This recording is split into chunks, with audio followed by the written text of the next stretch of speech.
Is it time to make that move? Time to right size or downsize for your next chapter? But what to buy? Should you buy a small house? Should you buy a condo? Well, that's a question we're looking into this week. In the last few weeks, we've talked about cheap upgrades to increase your home's value. And last week, we discussed what to fix before selling your home. And I shared some of my client Nancy's story as she goes through this process herself of right-sizing for the next chapter in her life, as well as selling off the family home in the process. And we asked the question, what's next? A small house, a condo, or even a townhouse? Wondering which one of these is best for you? Well, let's check out some of the pros and cons of each. Moving into a small house, you get your time back. You might be moving from that larger house or maybe the big family home, and the first thing you're going to notice is that you get your time back. At least that's what I found when I moved from 3,300 square foot home into a 1,500 square foot patio home. Caring for and keeping up with your home requires a sizable amount of time, energy, and money. And sometimes it seems like it's a never-ending list of house and yard projects that need to be done. But with a smaller home and yard,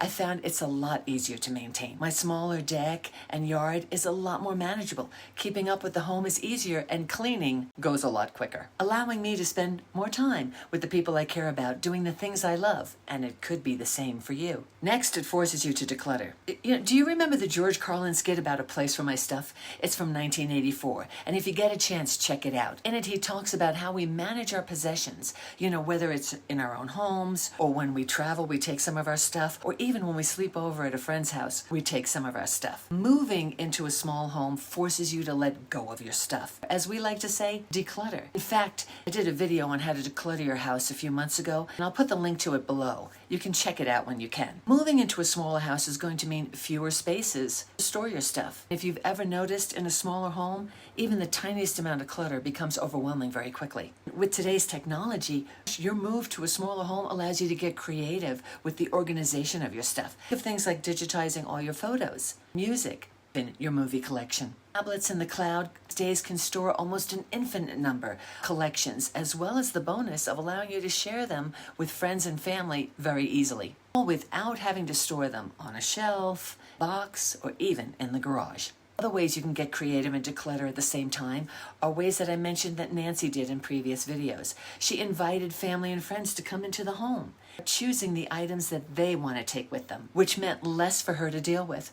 Also donated several items that would not fit into her new smaller space. When I downsized, one of my favorites was donating women's work clothes and to Dress for Success, which is a nonprofit helping women get back on their feet and prepare for job interviews.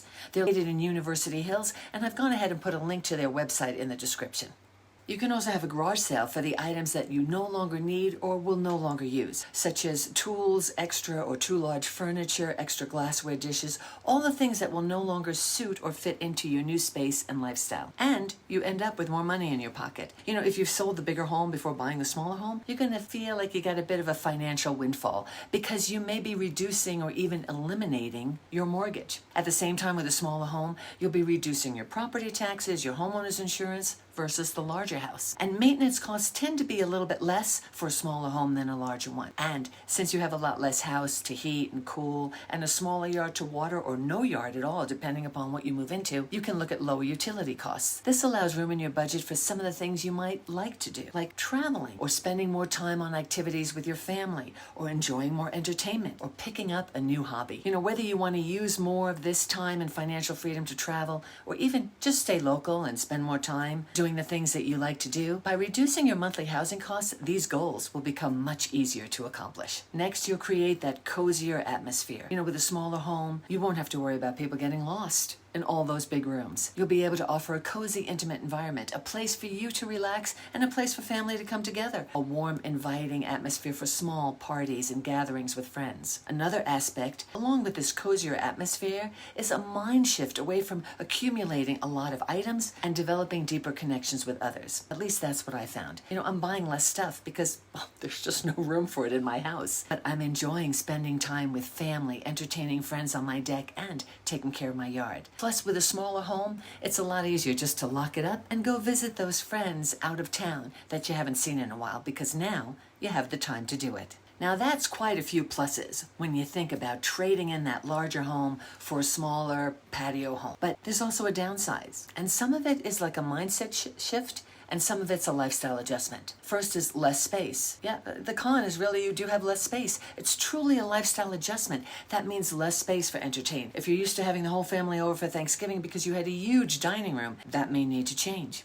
If you're used to having adult children and grandchildren come and stay for the holidays, that may also not be possible, and alternative arrangements may need to be made. How you entertain overall will change. This lack of space will also affect how you shop because you won't have lots of extra space for items and things. In fact, Nancy found when she moved from the bigger house to the smaller place, she actually ended up selling off a lot of her old furniture and getting newer furniture that fit the space better. And furniture that did double duty, like with extra built-in storage or a table that expands when needed for guests and then closes down to a smaller table when it's just her. Or, since this truly is a lifestyle adjustment, you may simply need to acquire less. And I gotta tell you, as somebody who did this, it's very interesting when I go shopping now. I look at things that I might like and say, nope, you can't get it because I have no room for it. And I find in the end, I really don't miss it. And you may find the same thing. Then there's the emotional aspect. You know, you have to realize, even if this has been your dream all along, or due to death and divorce, you have to move, understand that change is hard. There's an emotional aspect to your moving. You know, moving at the best of times is fraught with emotions. You're leaving the past behind. You're changing your lifestyle. So whether you're moving across town or whether you're moving across the country, even in good times like Nancy, who's moving to be closer to grandkids and loves her new space, you still have that adjustment period, or as I call it, the mourning of the old place you called home for so many years, filled with memories too many to count. By the way, Nancy just confided in me that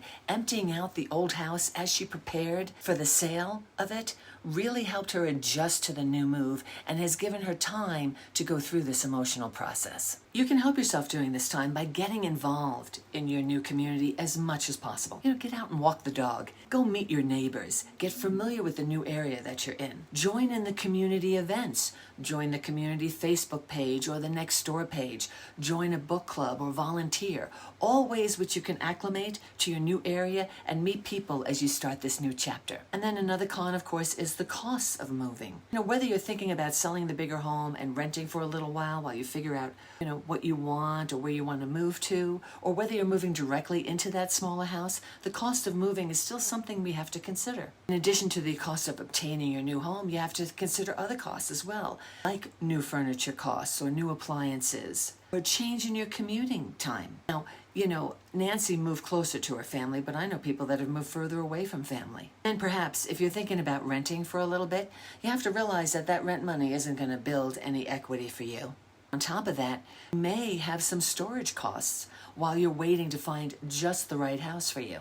Let's talk about condos and townhomes. You find a lot of the pros for smaller houses also fit with the condos and townhomes. You'll have less space, so you'll take less stuff with you, forcing you to declutter. Your time back because, again, smaller space, you need to keep up with or clean.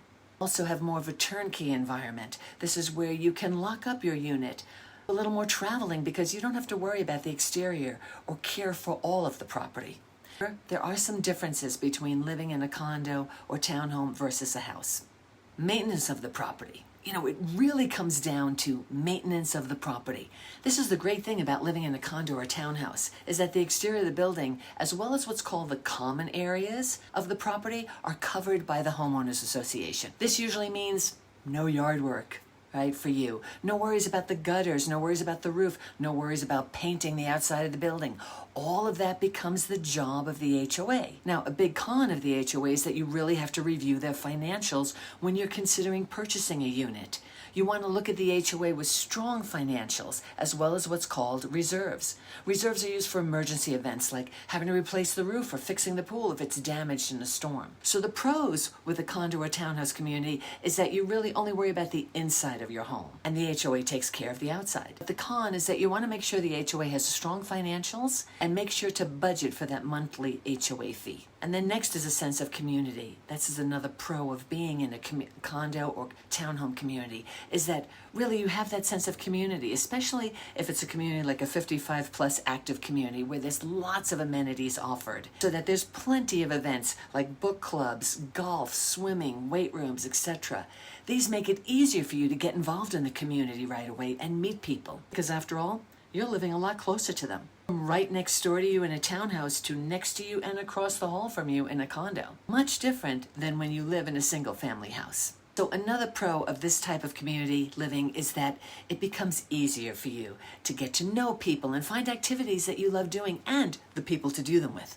The con, of course, is that you're going to hope for some good neighbors, at least neighbors that align with your lifestyle, because you're going to be living a lot closer to them.